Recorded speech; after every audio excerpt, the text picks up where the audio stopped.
Okay, now the next 6 to 10 things that I learned by 25, okay?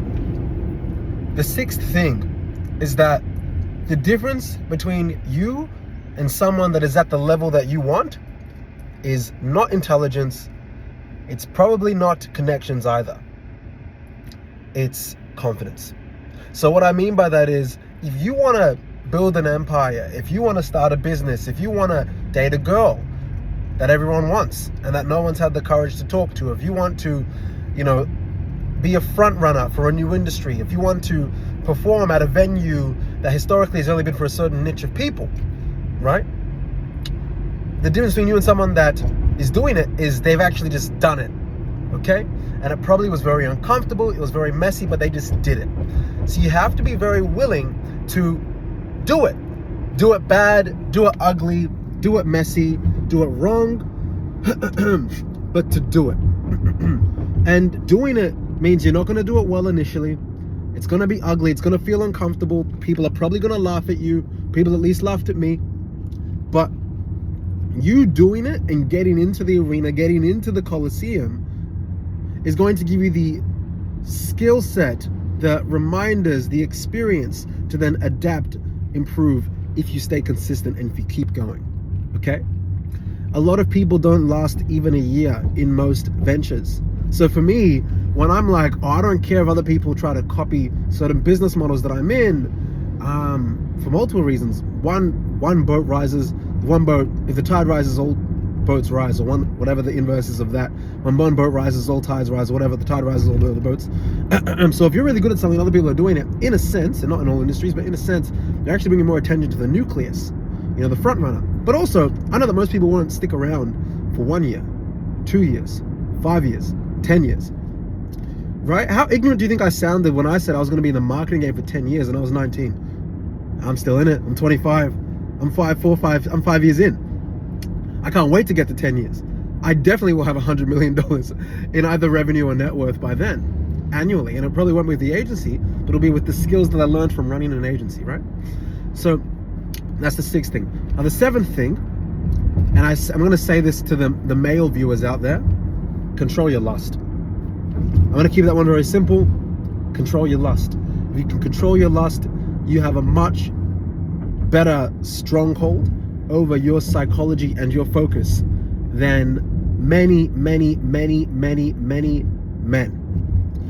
And I'm a man, so I definitely am very flawed in many ways, and this is also a message to myself. But man, if you can control your lust, because the thing is, years will go by anyway.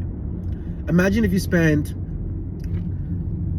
18 to 24 just chasing women. Like, you're texting 10 women a day on Instagram and trying to see a new girl, get with a new girl. That is a habit. And I'm just being real, that can stick with you throughout your whole 20s. You'll be 18 and then you're 25 and you're like, whoa, I haven't created anything. I haven't built anything because you spent so much time chasing the opposite sex. But as the saying goes, when you chase excellence, the women chase you or something like that. And again, this is for my male viewers, that specific one, but I'm a young man, so I have to be real.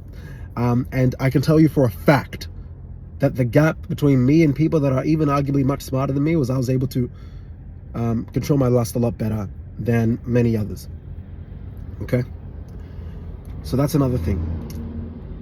Now another thing, the eighth thing that I've learned at 25 is that you can't make everyone happy.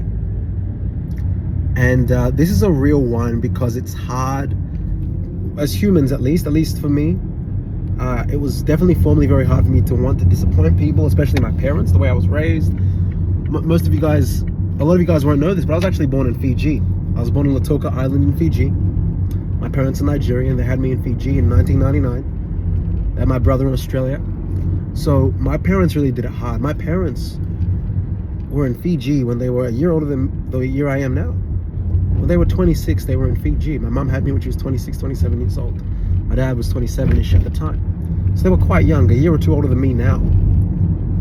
So they sacrificed a lot. So when I have to disappoint them or their family friends or other people, or even my friends or women or whatever, it hurts, it's difficult.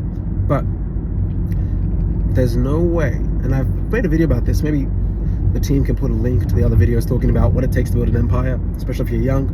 But there's just no way you can please everyone, because if you please everyone, you're not going to please yourself. There's only so many hours in a day. You need to be selfish to be selfless. Now, the final two things, number 9, is these 3 things will separate you from most men. Having your own car, looking good with your shirt off, and being able to speak well. It looks cooler when I do 3 this way. If you can drive, and you have a car, preferably, but if you have a car, you can drive, you can look good with your shirt off, and you can speak well, it will be hard to not make $100,000 a year. Under 25. And I'm saying that from someone who's making $100K a year minimum from 22. Okay? Minimum. Haven't made less than 8 to 10K a month since I was 22. And I'm fortunate to say that. Okay? But I say this because those 3 things will separate you from so many men and women. So this is a unisex piece of advice. Again, I'll repeat it because sometimes repetition is key. Be able to drive, look good with your shirt off, or top off if you're a woman. Just be healthy, very healthy. And being able to communicate effectively. Those 3 things will smoke most people in this generation. It is absurd. The amount of people that don't have these 3 things sorted. To a lot of you listening, you're like, oh, that's pretty straightforward, that's whatever. But really ask yourself, do you not, and by the way, this is from someone that used to get a lot of parking fines and tickets and speeding fines, right? Do you constantly lose your car because you're always speeding? You have to pay off ridiculous fines. Are you really happy with your body, or are you just kind of maintaining? You know, which means like you can't be bothered, or you don't want to get too big, which is BS, or you don't want to look too skinny, so you like to have a bit of weight on you. How physically impressive really are you? And I'm not saying be a bodybuilder, but if you can get your body to a place where you feel extremely comfortable at the beach with your shirt off, or in a bikini if you're a chick, whatever, like, you will be so surprised what kind of confidence that exudes to other people when it looks like you have yourself put together. I look good with a white shirt, I look good with a tank top, right? And then for the communication, guys, whoo, the ability to storytell and communicate, guys, whew, I would not have been able to meet 8 and 9-figure, nearly billion-dollar entrepreneurs, have them in my network, have them respect me, have some of them say happy birthday to me, some of them be friends, some of them be acquaintances. I wouldn't have been able to host. I just came from a demo right now. I'm going to the bank. I just came from a demo where we might be doing a gaming show, a dating gaming show for a well-known hospitality brand / franchise in Melbourne, Australia. So all these things are the result of effective communication. So those 3 things, guys, will put you miles ahead of other people. Now, the 10th thing is treat everyone with kindness. I'm not saying be like loosely nice to everyone, but treat everyone with kindness. There are people that have done me wrong, and I'm like, you guys, like, and when they did me wrong, I was 18, 19, 20 years old. Some of these people were parents. Some of these people were adults. Some of these people were children, kids. So some of these were like functioning adults that just wanted to make me feel terrible. But I knew even at 18, 19, that person's going to regret doing that to me. Because we remember how people make us feel, right? So if you're in high school watching this, don't treat that nerd badly. You never know who that nerd could be. If you're looking at that fat girl, don't treat that fat girl. You never know who she could be. You just never know where life is going to take people. You could be working for the person that you bullied in high school. You just don't know. You don't know. You could be asking them for advice in 5 to 10 years. I have friends that own private jet companies, and they're like 27. Like, that's ridiculous, right? So guys, some really important life things. Please make sure that you integrate these things, and there's a lot more coming.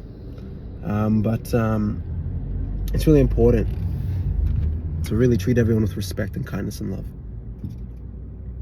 Whether you're religious or not, what comes around goes around. What you expound, what rebound, that's how it goes. If you guys like this content, like, share, subscribe, and comment.